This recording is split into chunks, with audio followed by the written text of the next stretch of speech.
Hello everybody and welcome back to my channel. We're doing the fire set review for Rebellion's Call. A lot of good stuff to go over, so let's get right into it. If you haven't gotten a chance to, make sure to check out the other set reviews on my channels. Alright, Adelard. The damage built by your... Alright, let's calm down. This one's exciting. The damage dealt by your abilities to forwards opponent controls cannot be reduced. For 2 fire during this turn, the ability, if your ability deals damage to a forward, double that damage instead. And then jamming thrust for S and 2 fire, choose a forward, deal it 10k damage. Alright, so very, very exciting stuff. He is a hero, and he's definitely earned the rarity, I think. The fact that he doesn't let your ability damage from forwards be reduced, or abilities to forwards, damage dealt by your abilities to forwards, cannot be reduced, just makes him extra good. I think, in my opinion, he's going to replace Lunith in the fire deck. I know he is part of the damage dealing thing, but I think fire already has enough stuff to deal it. And during your turn, if your ability deals, you can make that double damage instead. I can just, the first thing I thought of obviously was just dropping a Squall, pumping double damage. So it's pitch to play Squall, play him, pitch to double damage. I can swing for 8k now. This also really works with Samurais, with Cyan. There's so many possibilities now. I'm even thinking, like, it's not limited to fire, right? Damage dealt by abilities to forwards your opponent controls reduced, and then if your abilities deal damage to forwards, double that damage instead. It's not limited to fire, right? And so what I mean by that is that, fire, lightning, and fire, wind, stuff like that get a lot of use from a card like this. Water usually works in reduction. I think earth also has a little bit of damage, but I think mostly fire, lightning, and wind deal like bits and pieces of damage. So I think he's gonna find a very comfy home in one of those colors, like color combination decks. Edgar. When Edgar enters the field, choose up to 2 category 6 forwards other than card name Edgar in your break zone, add it to your hand, so effectively 1 CP. And for free, choose a category 6 forward of 3 or more you control. The next time you use its special ability this turn, you can use it without paying S. You can use this ability during your turn, you can use this ability during your turn and only once per turn. So, I guess I must have missed that the first time I read this card, but still not bad. The fact that it's only during your turn and once per turn kind of bums me out, right? Because the best way to take advantage of some of the other options that this card goes with is usually best done on my opponent's turn too, right? Stuff like that. So I guess it's okay, in general, and he's cheap, like I said, but the curve makes him a little weak. Fire's always been, the 6 stuff has always been good. 6 meta has never really went away. It's just always looked differently. And I think Edgar is going to be one of the important pieces for the Opus 17 6 meta. Elf, Avalanche support. When Elf enters the field, you may discard a card. If you do so, search for Drop Avalanche Operative and add it to your hand. It's 1 for 1, so very good. Put Elf in the break zone, choose a forward, deal it 1000 damage. So you can just remove himself, play the next one, and then you search for the right piece you need. Fantastic. I don't think Avalanche can do this, but I guess good. Congrats that I got it. Garland. If you control a forward of cost 2 or less, Garland gains 1000 power and brave. Another Garland Knight. That's not as good as the other one. I don't think we need it, but seems good in limited though. There's enough 2 drops to help you kind of get away with stuff like this. So King, another typo. When King attacks, select one of the following 2 actions, choose a forward, deal 3k, and then King gains 2000 power until end of turn. Also good in limited. I don't know if he'll replace typo King stuff. I'm sorry guys, I can't give you more insight on typo things. Honestly just don't know. The Job Samurai forward, or card name Samurai forward other than Gosetsu you control gain 1000 power and brave.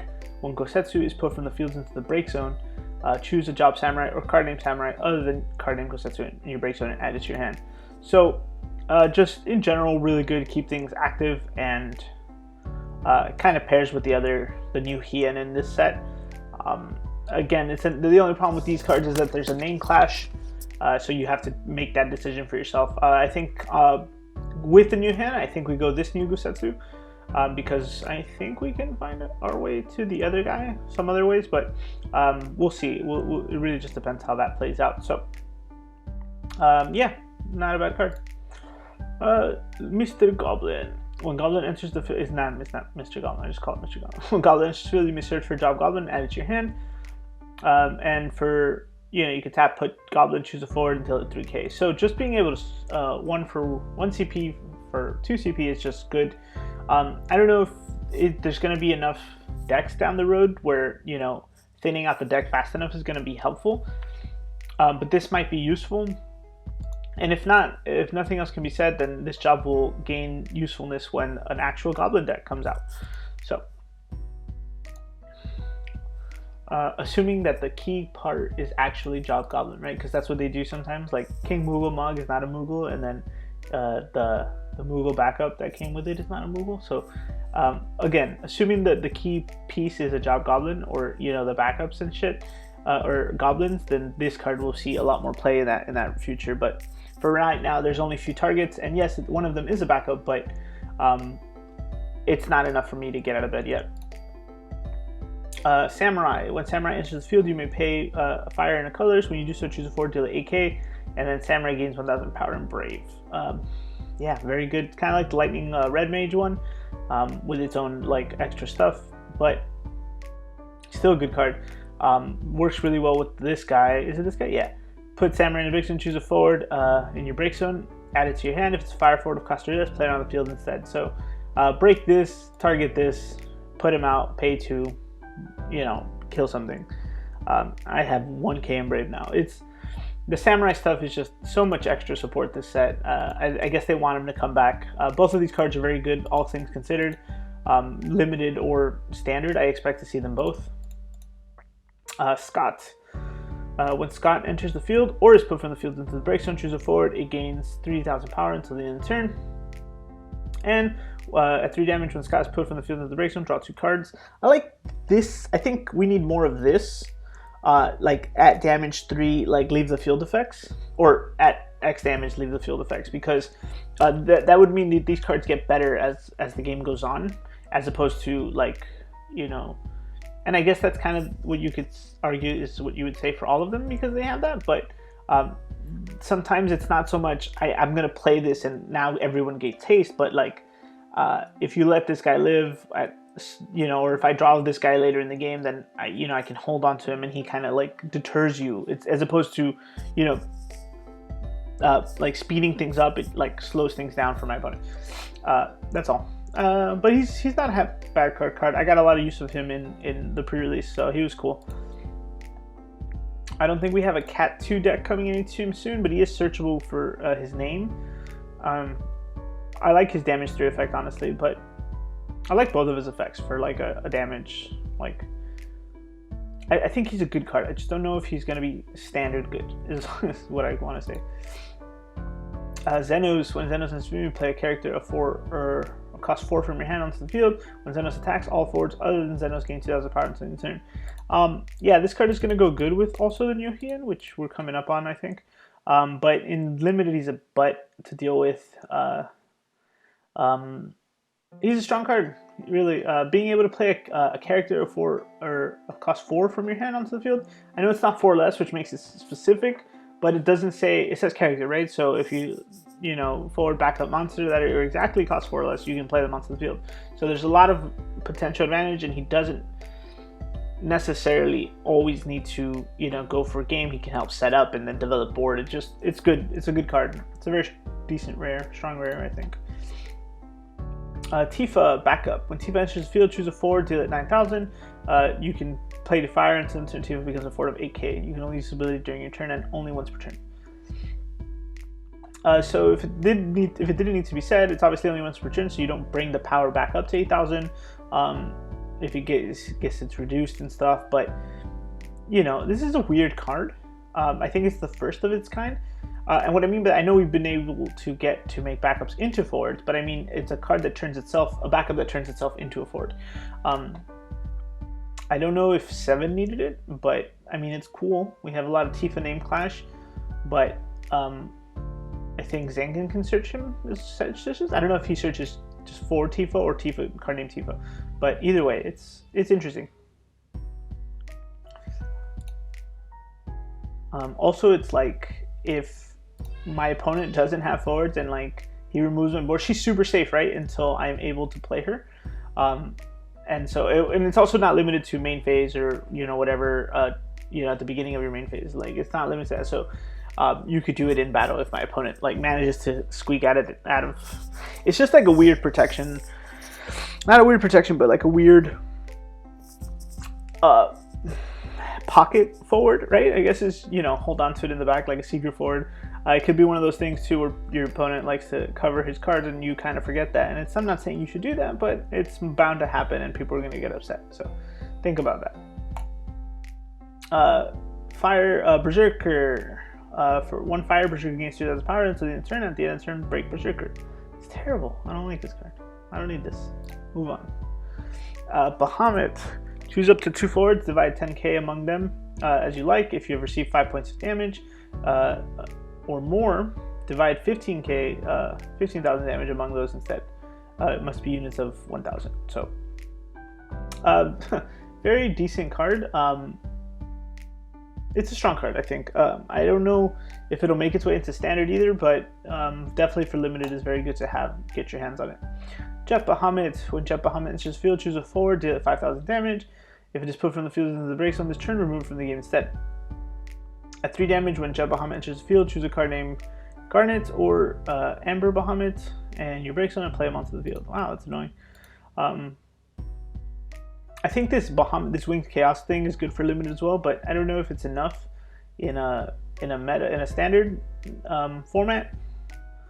I don't know if because it's 13. I think we need more 13 support for kind of stuff like this. But then we would probably play other 13 cards as well. So for now, my honest basic opinion is that it's probably only good for limited if you're able to get a few of them all together. But we'll see if anybody decides to build this out. I don't know if this is going to be my money is still on that Dual Horns will be the soiree of this set, where you can kind of just build, play it out of the box kind of thing from the set. And here's Hien. If you control 5 or more fire characters and or category 14 characters, Hien gains haste. When Hien attacks, activate all the 14 forwards you control until the end of the turn. This forward can attack twice in the same turn. This effect will only trigger once per turn. So we went through this in big detail, so I'll sum this one up fast. It is a very strong card. I think the fact that he's a samurai is a red herring. He's not going to be necessarily the best card in a samurai deck because not all samurais are 14. And I think it's best used when, even if it's only a few attackers, sure, he'll probably see some play in samurai. But I think that samurai list or a mono fire list that revolves around him and Xenos and, some of the new cards that we've seen already will, be where this guy finds a home. It might be like half samurai, half, 14 mostly, but it's not going to be all samurais anymore, which means Tenzen might not be as valuable, but I doubt that because Tenzen is just such a good card. But yeah, this is a very dangerous card, and realistically, I think he has a lot of obstacles to go through for it to be like, an OTK, like a one-turn kill. But yeah, let's see where this guy takes us. I think samurais will definitely they got enough support to be in the forefront of this meta. But will it be enough? We'll see. Sabin. The cost required to cast Sabin is reduced by 1 for each category 6 character you control. Cannot be 0. And then for Chakra, 1S, activate all the forwards other than Sabin you control. They gain 2,000 power until the end of the turn.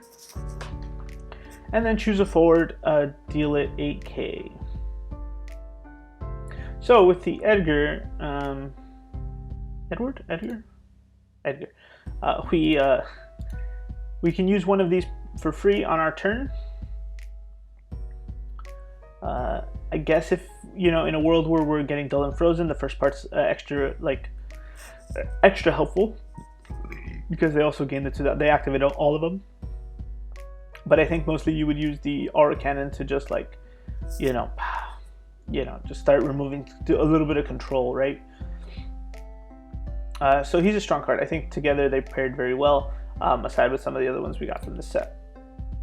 And the fact that his first ability is characters and not forwards makes him better than, in general. So Cat 6 is all over the board in forwards, backups, and monsters, so you will definitely help. He'll be 1 CP for the most part. Mystic Knight, I'm neutral about this one. Choose a forward, deal 4k. If you receive a point of damage this turn, deal 8k instead. Like I said, this is better than the lightning one because the lightning one has to be active, but it's just we have stuff like this already, right? Like I didn't need another one. Merilith. So I'm kind of taking a tone. I still think this card is not the best, but I think these cards as a group are going to be very good because of more of that threshold, that damage threshold we were talking about, right? If my opponent hasn't removed them from the break zone, then like being able to bring these out when they're pushing. I know they don't come in the field active, but it's still a problem if you don't kill them that turn, right? So like it's just something to worry about down the road. I don't know if the chaos deck is there yet, but I'll look into that one. I'm more interested in that in typo stuff, that's for sure. The art is great though, and hopefully it finds homes. Mont Blanc. When Mont Blanc enters the field, you may pay X. When you do so, search for a card named Hurdy of X and play it onto the field. You can only use ICP to pay X.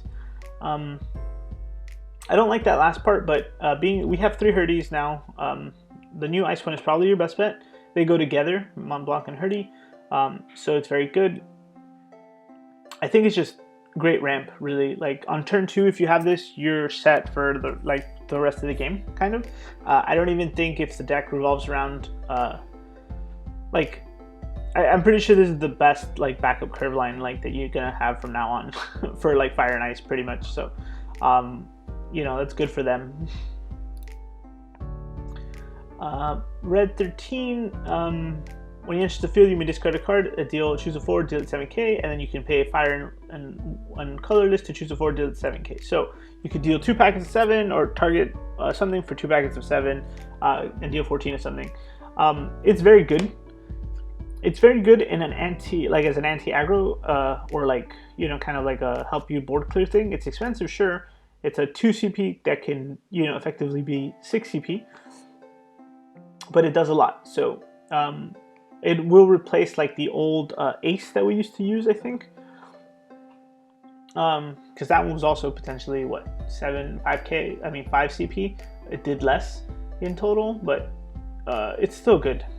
Or maybe you play one of each and see what you draw. I don't know. And then the legacy card, Furion. Because he's an L, I suspect he'll be the last one we get of these. But remember, when this card came out in Opus 6, we weren't doing full arts yet. So I think it's cool that they gave this one to Toshitaka, to Matsuda piece. I guess the respect it deserves is the best word to say, because this, despite its usefulness at the time or how we're going forward, I think the art is amazing, and so it definitely needed this. Those are my thoughts for Fire. Top 5 cards are 100% Adelard here. I think the legendaries will also do a lot of damage in this set, followed by Xenos, and then the final one would have to be Mont Blanc because backup engines are nice. Yeah, those are the ones. Let me know what your favorite Fire cards are, and what are you guys going to be doing first, 6 or Samurais in the deck building process. So I only say first because unless you have multiple Amaterasus, you're going to pick one. So but yeah, that's it for me, guys. If you haven't had a chance, make sure to check out the other ones. So have a good one, and goodbye.